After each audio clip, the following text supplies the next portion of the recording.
మరోసారి చిరుత కలకలం సృష్టిస్తోంది. స్థానిక నీలం సంజీవ్ రెడ్డి భవనం గేటు ముందు చిరుతపులి కనిపించింది. దీంతో భక్తులు భయాందోళనకు గురయ్యారు.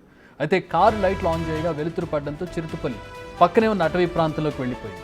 జన సంచారం చేసే ప్రాంతంలోకి చిరుతపులి రావడంతో భక్తులు ఉలిక్కిపడ్డారు. ఈ మధ్య తరచూ చిరుతల సంచారంతో స్థానికులతో పాటు యాత్రికులు భయాందోళన వ్యక్తం చేస్తున్నారు. చిరుతపులి తిరుగుతున్న ప్రదేశాల్లో రాత్రి సమయాల్లో స్థానికులు భక్తులు అప్రమత్తంగా ఉండాలని అధికారులు సూచించారు.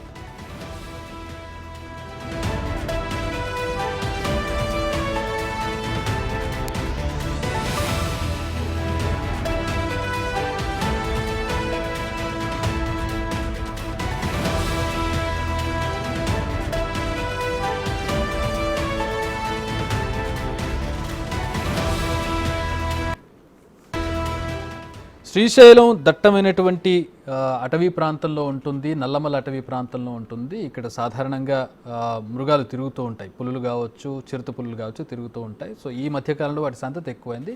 దీంతో శ్రీశైలం చుట్టుపక్కల ఉన్నటువంటి భవనాల దగ్గర కూడా వస్తూ ఉన్నాయి. ప్రస్తుతం చోటు చేసుకున్నటువంటి ఘటన మనం చూస్తున్నాం. మా ప్రతినిధి శ్రీరామ్ దీనికి సంబంధించి మరిన్ని వివరాలు అందిస్తారు. శ్రీరామ్,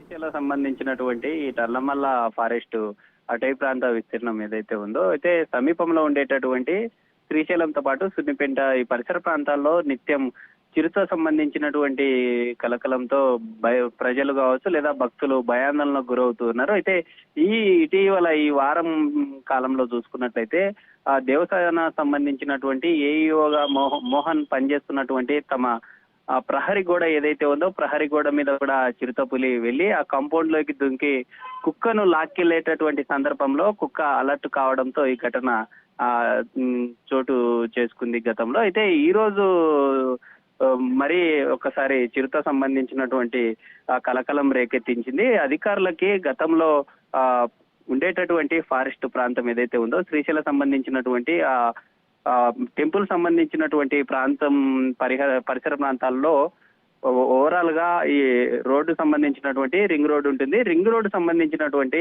అటవీ సంబంధించినటువంటి ప్రాంతంలో ఫెన్సింగ్ ను ఏర్పాటు చేయాలని గతంలో అనేక సార్లు స్థానికంగా ఉండేటటువంటి శ్రీశైలం సంబంధించినటువంటి ప్రజలు కూడా కోరడం జరిగింది. అధికారులు ఎప్పుడైతే ఆ ఘటన చోటు చేసుకుందో ఆ ఘటనకు సంబంధించి అలర్ట్ చేస్తున్నారో అలర్ట్ చేసినటువంటి క్రమంలో ఎలాంటి చర్యలు చేపట్టడం లేదు అని ప్రజల నుండి కూడా పూర్తి స్థాయిగా విమర్శలు వస్తున్నాయి. అయితే నిత్యం వేలాది మంది వచ్చేటటువంటి ఈ యొక్క భక్తులు వచ్చేటటువంటి క్రమంలో ఇలాంటి చిరుతలు సంచారంతో భయాందోళనకు గురవుతున్నారు. ఇప్పటికైనా అధికారులు ఉండేటటువంటి రింగ్ రోడ్డు ప్రాంతం ఏదైతే ఉంటుందో ఫెన్సింగ్ ని ఏర్పాటు చేస్తే టెంపుల్ సంబంధించినటువంటి పరిసర ప్రాంతాల్లోకి రావడానికి అటవీ సంబంధించినటువంటి జంతువుల నుండి రక్షణ ఉంటుందని పబ్లిక్ నుండి వచ్చేటటువంటి రెస్పాన్స్ ఉంది. అయితే ఇటు వచ్చేటటువంటి ఏపీ నుంచి కావచ్చు అటు తెలంగాణ సంబంధించినటువంటి పరిసర ప్రాంతాల నుండి వచ్చే క్రమంలో ఆ వివిధ ప్రాంతాల్లో వెహికల్స్ వచ్చేటటువంటి క్రమం కావచ్చు లేదా డ్యామ్ సంబంధించినటువంటి లింగాలగట్టు ఆ ప్రాంతం ఏదైతే ఉందో అలాంటి ప్రాంతాల్లో కూడా చిరుతల సంచారం చాలా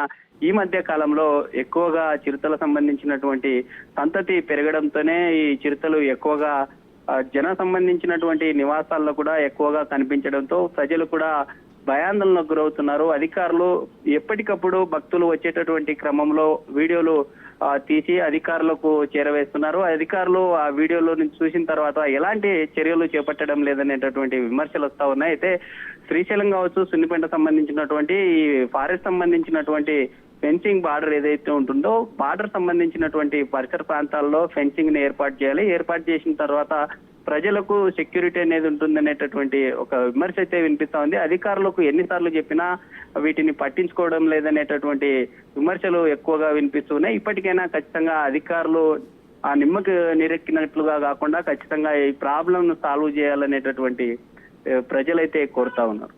all right, thanks for the update Sriram.